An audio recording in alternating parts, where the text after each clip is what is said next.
भगवान शिव ने दिया मां पार्वती को श्राप।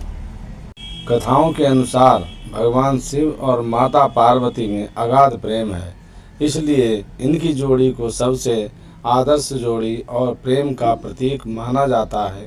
लेकिन एक बार भगवान शिव इतने ज़्यादा क्रोधित हो गए कि उनको श्राप तक दे डाला था। आइए इस पौराणिक कथा के बारे में विस्तार से जानते हैं। हिंदू धर्म में भगवान शिव और माता पार्वती को सबसे ज़्यादा पूजे जाने वाले देवी देवताओं में से माना जाता है। माता पार्वती ने अनेकों कष्ट सहते हुए जन्मों जन्मों तक कठोर तपस्या करके भगवान शिव को पति के रूप में पाया था।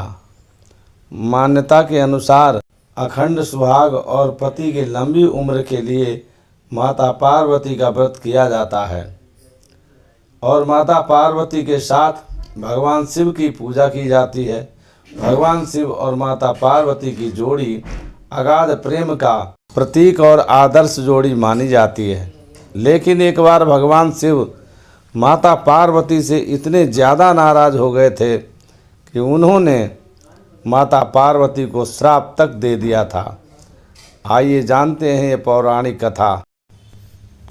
पौराणिक कथा के अनुसार माता पार्वती ने 108 जन्मों की घोर तपस्या के बाद भगवान शिव को पति के रूप में पाया था।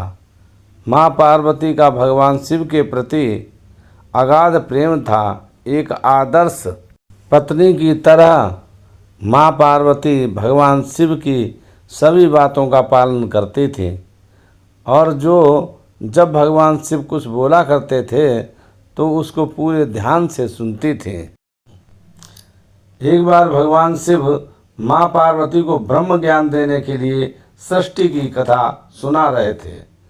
कथा सुनते सुनते माँ पार्वती किन्हीं दूसरे विचारों में खो गई। जैसे ही भगवान शिव को इस बात का एहसास हुआ पार्वती उनकी बातों पर ध्यान नहीं दे रही हैं, तब उन्होंने माँ पार्वती से पूछा कि क्या आप मेरे द्वारा सुनाई जा रही कथा को सुन रही हैं? लेकिन माँ पार्वती कहीं और खोई हुई थी, इसलिए उन्होंने भगवान शिव के सवाल का कोई उत्तर नहीं दिया। कुछ समय बाद माँ पार्वती का अपने विचारों से ध्यान भंग हुआ और वे अपनी दुनिया में वापस लौटी। तब भगवान शिव ने क्रोधित होते हुए माँ पार्वती से कहा कि आपने ब्रह्म ज्ञान का अनादर किया है। जब किसी से शिक्षा या ज्ञान लिया जाता है तब ध्यान भंग नहीं होना चाहिए और अगर ऐसा होता है तो ये दंडनीय है। इसके बाद भगवान शिव ने दंड स्वरूप माँ पार्वती को श्राप दिया कि अब आपका जन्म किसी मछुआरे के परिवार में होगा। माँ पार्वती को अपनी गलती का एहसास हुआ, पर जब तक काफ़ी देर हो चुकी थी और भगवान शिव उनको श्राप दे चुके थे।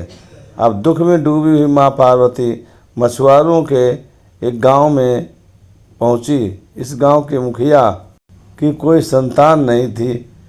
एक दिन वो मछली पकड़ने के लिए तालाब जा रहा था, तब उसको रास्ते में एक पेड़ के नीचे एक कन्या बैठी हुई मिली, जो कि वास्तव में कन्या के रूप में माँ पार्वती थी। वह नन्ही कन्या पूरी तरह से वहाँ अकेली थी, उसके साथ कोई भी नहीं था। तब मछुआरे ने इस घटना को प्रभु की कृपा समझा और उस नन्ही कन्या को अपने साथ अपने घर ले आया। माँ पार्वती उसी घर में कन्या के रूप में रहने लगी। इस तरह माँ पार्वती को अपना एक जन्म भगवान शिव के श्राप के कारण मछुआरे के घर में काटना पड़ा।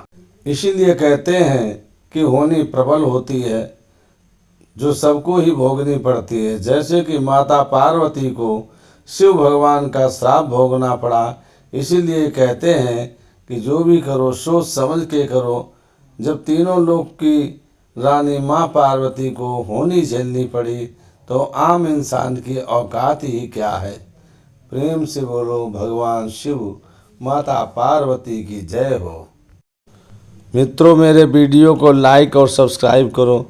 दोस्तों, आप लोग लाइक और सब्सक्राइब नहीं करते हैं, ज़रा इधर भी ध्यान रखो।